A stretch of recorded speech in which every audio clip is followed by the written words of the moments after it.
eye April da na etoso dunsia e na court e hye ye say eye Rosemond Brown ya ye frɛ no na hotedin eye Akuapem Poloo no wa sentence no 90 days e wo eye se oso afiase ekokodi saade na no ye custodial sentence a wo mo ede ema no ekoba asa no Ghana ha eye ye kura ma nipa bebre kura e kan se yenya no yemfa emo no kokonam so ma opani abayewa yi na lawyer fo ne ho sensem nyina no ehwe ye ekoye a mo ye so bodi appeal bekwa akopie mu e wo court na sa 90 days custodial sentence no wo de ema no wo mo atumi atwe asensan eno enam so ema sa asem no wo mo afre nam so ma ne Accra High Court wo nkran krobiam ha otomu afo a wotena so eye Justice Ruby Ayite asesi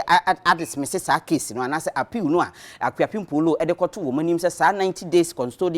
custodial sentence no a wo mo edema no o appeal senka wo mo entwe ensensan ema no ntino eno no court dismiss sa case na ekire se sesi ade sa 90 days no a esese abaywa no kokopie mu ewo eye afiase no o esese wotumi ekono kokodi sa na ye nyina ye nim se sa asem we no ne fareba nyina efri se abaywa yi etwa picture bia na ne ba no wanya mfie enso ejire nanim a na uhwe picture nimu a na husuo no ekire se abaywa yi won hwehwe enu nti ekoba asa no wo mo ekire se eyade a etia emra enu nti ne wo mo ede ne ekokopie mu ewo emra nim e charge no 3 charges a ni nyina no abaywa ekire mu se odi efo ewo ho enti ekoba ne sa no mo de sa 90 days no ema ne se wonkonko dam na sa ade no wo ye no yentumi entwe naso ewo ho eno no abaywa yi ene ne lawyer fo ye eka ho asem a mo kire se eno Ghana fo kra de o ma no etotu mu bia ya mekoko wi ase ne yi abaywa yi ene wo ye se obe appeal se de be ya sa 90 days no ye de ama no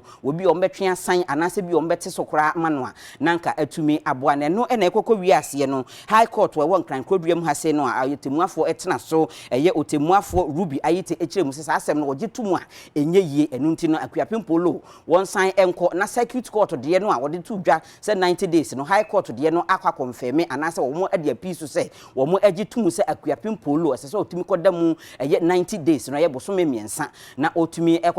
ekoje asotwe ewo saade no a wo ye no ho afeso ne ba no a eye wanya mfie enson no ono so sesia no esese etimi pe eye awofo foforo ede ma wo mo obi a mu gidi se obetimi atete akwada no yie no esese yetumi eje eye pe awofo foforo ede ema akwada no obi obetimi ahwe akwada no yie eno ekoba asa na Akuapem Poloo chese watwa adwadwo papa osun ni adwadwo a watwa ewo court dan mu ho no enya asem keto akora chese wo mu echemu se nanka nani enhwe so kora se saade we ebetumi aba efise Akuapem Poloo no na nani eda so se ade no wo ye no ne ba no nti e na oye na opese oye echese ono no akwada no nyini a na obehu se waye adwumaden ewo maiga na mu abre ne moja ni ahwe akwada no so kokko wi ase no enam se emra ewo maiga na mu na enema bi a ense na mfata wo ye ewo maiga na mu a ebetimi di asotwe abre wonti no ehun sunsanso na akwa wie se Akuapem Poloo sese de sa 90 day custodial sentence no a wo mo ede ma no wo mo ekire se wonkonko pie mu